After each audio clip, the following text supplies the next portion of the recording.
Hello bellezas, welcome back to my channel, or if you are new here then just welcome. Hi, my name is Brenda. I do paranormal videos here on my channel, so if that is something that you are interested in, please consider subscribing down below and turn on your post notifications so you do not miss when I post another video like this one. Now with all of that being said, let's go ahead and jump right into today's video.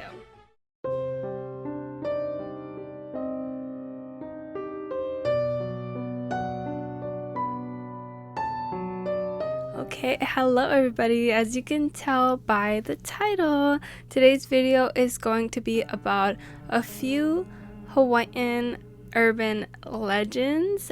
This is a new one for my channel, of course. If you've been here long enough, you know I have never covered this on my channel before, and I wanted to do so this time around because I found some pretty interesting ones, and also because if you guys follow my vlog channel, you know how much I love Hawaii ever since I visited. They are so rich in culture. The people are amazing. The food is amazing. There is just so much that Hawaii has to offer. And like after visiting the first time, I absolutely fell in love with the island and everything about it in general. And it was such a privilege and an honor to be able to visit not only once but twice. And so I just wanted to cover a few urban legends that I found online and share it with you guys, and have a fun time just getting a little bit spooked by these and seeing what exactly they have in store and what kind of urban legends Hawaii holds, So without further ado, let's go ahead and get into kind of just what an urban legend is and just what kind of urban legends exist for the people of Hawaii and their culture. So also, before I do start reading off some of these urban legends, I do want to preface that I tried my best to find how to pronounce a lot of the words in these stories, a lot of the Hawaiian words and locations and so on and so forth. And for some, I couldn't find any video where they said that specific word, or if it was in a video, I couldn't really tell exactly how it was said because they were saying other things at the same time. And so I am going to try my very best to pronounce everything correctly. And if I didn't pronounce it correctly, I'm sorry. I know people are gonna want to correct me in the comments if they do know how to pronounce it correctly, but I mean, it's gonna be like, I'll know for later on, but for the video itself it's gonna be too late. I already said it how I said it and I'm sorry. But yeah, other than that, let's get into what is an urban legend. So basically, urban legends or urban tales are realistic stories concerning recent events or alleged events with an ironic or supernatural twist. I feel like that's basically the gist of what an urban legend is. Just, based on stories that people have told each other and been passing them along. And then many who tell these stories believe them to be true, although most of the stories are not substantiated by facts. And this, however, does not keep them from being circulated amongst communities. And Hawaii has its own share of urban folklore, and although most of the stories are not documented and published, many have become part of the local culture. Now, we're going to start off with Pele as the vanishing hitchhiker and other manifestations. More than any other deity, Pele continues to endure not only in the physical manifestation of volcanic activity, but in the contemporary folklore as well. In Hawaii, the vanishing hitchhiker motif is associated with Pele, the goddess of the volcano. Since the 1930s, there have been many accounts and reports of Pele sightings. She is sometimes portrayed as a beautiful young maiden with long, black, blonde, or less often, red hair, or as an old woman or hag who is sometimes accompanied by a little dog. Oftentimes, Pele sightings occur before and during an eruption. Catherine Luomala collected over 48 variants of Pele as a vanishing hitchhiker in a period of 10 years. In a typical account, Pele is seen standing or walking on an isolated road. When offered a ride, she accepts and then mysteriously disappears. Other variants depict Pele as a vengeful spirit who often destroys the homes or stalls the cars of those careless drivers who refuse to give her a ride. That is why people who live on the Big Island say never refuse an old lady. She might be Madame Pele. More recent accounts include Pele asking for a cigarette and lighting it with her hand before vanishing. Another of Pele's manifestations is evident in the lava rocks which carry her mana. Those foolish enough to take the shiny lava pieces inadvertently end up sending them back to Hawaii. Many tales of woe are repeated in letters sent with the rocks describing family breakups, unsuccessful business ventures, car accidents, and broken hearts. Other modern tales associated with Pele include one of a small white dog, assumed to be Pele's pet, seen high on the slopes of Mauna Loa, where no dog could hope to survive. His appearance, some believe, heralds a volcanic eruption. Pele is also depicted as a camera-shy lauhala, while weaving material lady, who refuses to be photographed. There are stories of stolen film which have been mysteriously replaced by lauhala baskets. And that's basically the gist of that one, and what the Pele Hitchhiker is, which is a very interesting one. And I feel like almost any state or country has some kind of version of a hitchhiker ghost, or a ghost that appears on a road or highway and causes all kinds of mayhem. It's not very rare, and I'm not surprised that they have one here too. And of course it's a little bit different because she is a deity. I don't know English. But yeah, that one was very interesting. I really liked that story, or that urban tale. Alright, so on to the second one, and this one is the Night Marchers. Like the legends of Pele, the stories about Hawaii's night marchers are rooted in Hawaiian belief and culture. The Night Marchers, or Huakaipo, are the phantom spirits of the dead who walk over long-known paths to welcome a dying relative and conduct him or her to the underworld. Meeting up with the Night Marchers meant certain death unless one had a god ancestor, or aumakua, among the spirit procession. There are many accounts of Night Marcher sightings.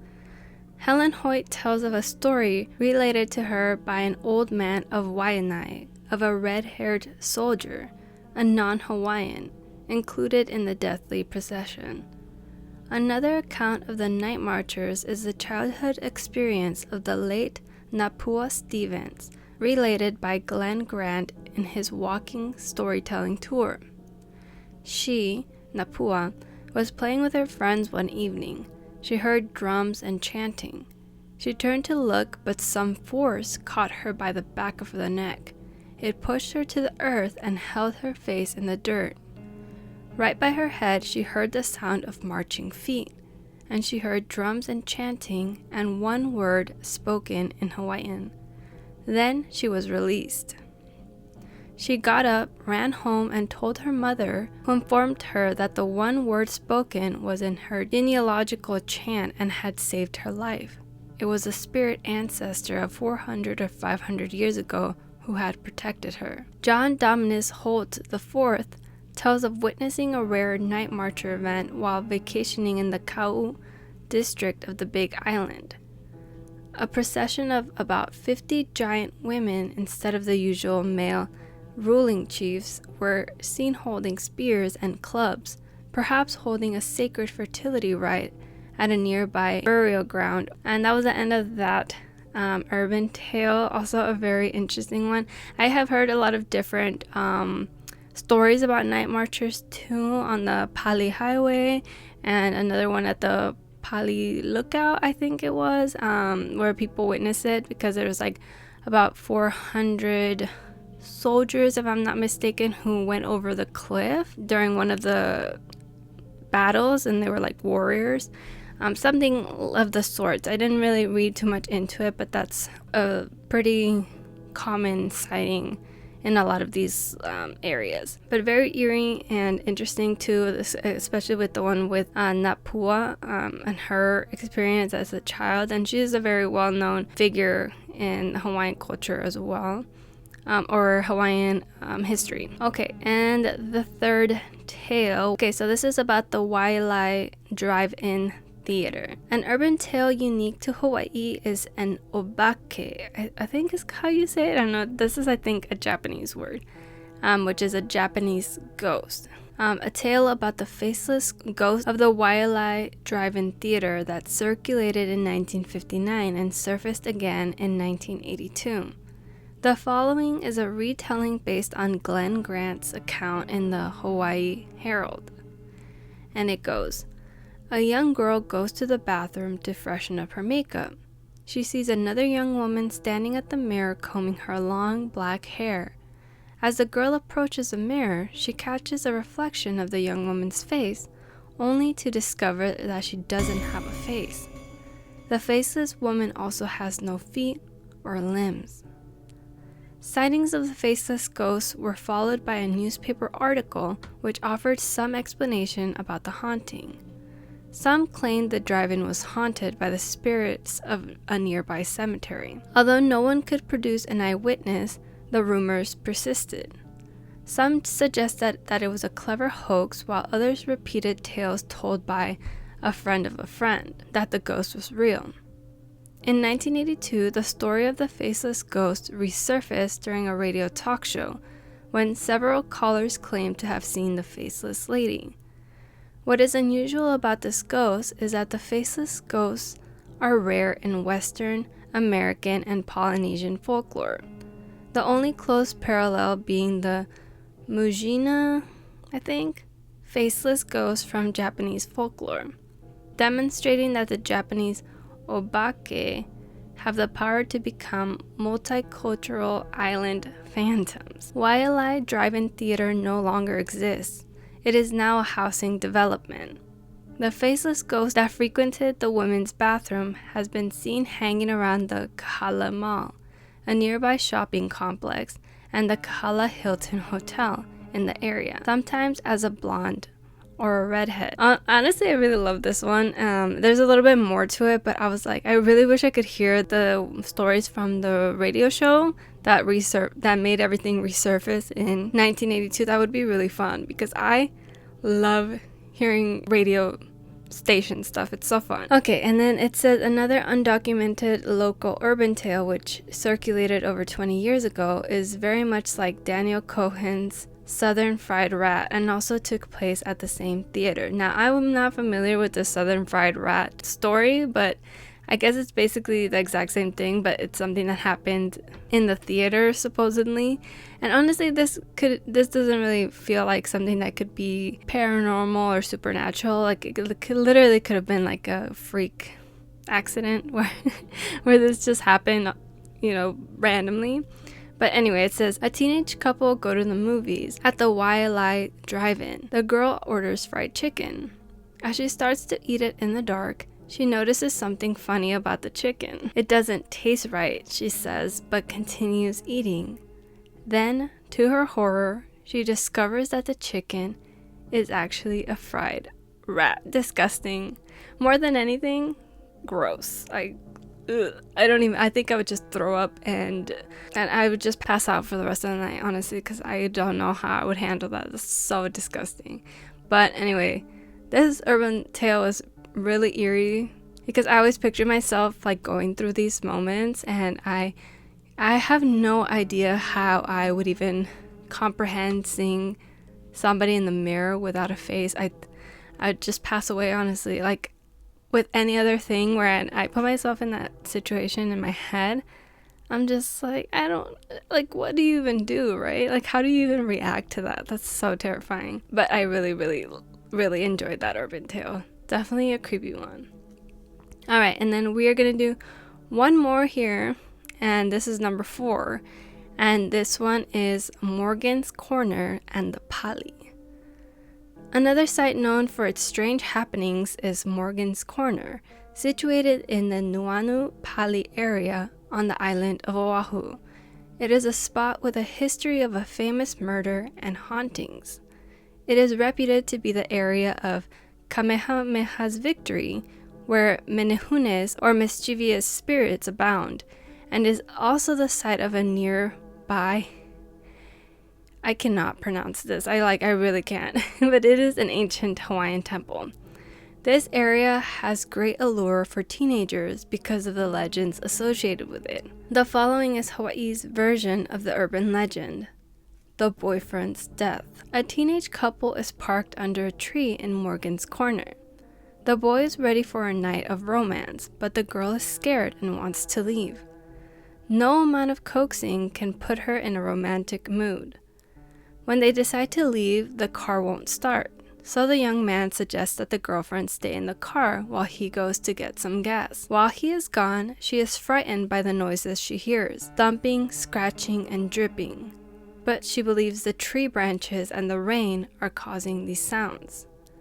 She is so scared that she crouches on the floor and stays there until morning comes. The police come to get her but warn her not to turn around. She does, however, and sees her boyfriend hanging with his feet scraping the roof of the car. Oh my god, that's so creepy. And I feel like I have heard something similar to this, where it's like the boyfriend gets, and then he's like hanging in the same way from the tree, and the dripping sounds are like his blood on top of the car. Yeah, so it's terrifying. And another story associated with the Nuanu Pali area concerns driving over the Pali after midnight with pork in your car. However, the consequences for carrying pork are not gruesome. If one does, the car will stall until the pork is thrown out as an offering. Some people believe that the reason for not carrying pork while traveling across the Pali is to show Pele that you side with her against her former lover, the pig god Kamapua. This warning extends beyond the Pali area to the Saddle Road on the Big Island and certain parts of Maui, where similar incidents have been known to occur. Well, I had never heard of any of these, of course, but I just find it so fascinating, like the different kinds of gods and stories that have to do with these gods and the urban legends that come from them. And yeah, so the urban legends of Hawaii are genuine folklore, unique stories shaped by the process of oral tradition and influenced by the various island cultures present in Hawaii. They reflect the unconscious effect of Hawaiian beliefs and the subcultures present in the islands. Many of the urban legends of Hawaii have not been documented, and very few have been published. And I feel like there should be some kind of like communal book of some sort where, everyone can share their own experiences, or not even experiences, but like stories that were passed down from their relatives, from their grandparents or their great-grandparents that they just know of, that were told to them as they were growing up. I feel like that would be so much fun to be able to have all of those published and have them go out for people to be able to read them and learn more about the Hawaiian culture and like why these different stories or urban tales come to be, just based on the Hawaiian culture and like the stories that have been passed in the communities, and have people learn about them, because obviously like a lot of the cultures, like Hawaiian culture, they have been obviously colonized, and then they try to rip culture away from them and try to rip them of their language and their beliefs, their religion and all of that, and try to be placed in the same religion as the people who colonized them. So it's really nice to be able to preserve those and have other people learn about them and not have them be diminished and be forgotten. So it's really important, and I really enjoyed learning about these urban tales and sharing them with my subscribers, you guys, and I really hope that you enjoyed it as well. These were really fun, very eerie and creepy and informative, and just overall really fun. I really enjoyed them, as I said, for the 500th time, and hopefully I didn't completely butcher every single Hawaiian word in this book, but I really tried my best with the pronunciation, and I hope it wasn't too bad. But anyways, guys, that is going to be it for this video. I really hope that you guys liked it. And before I do end today's video, today's comment shout out goes to this person right here.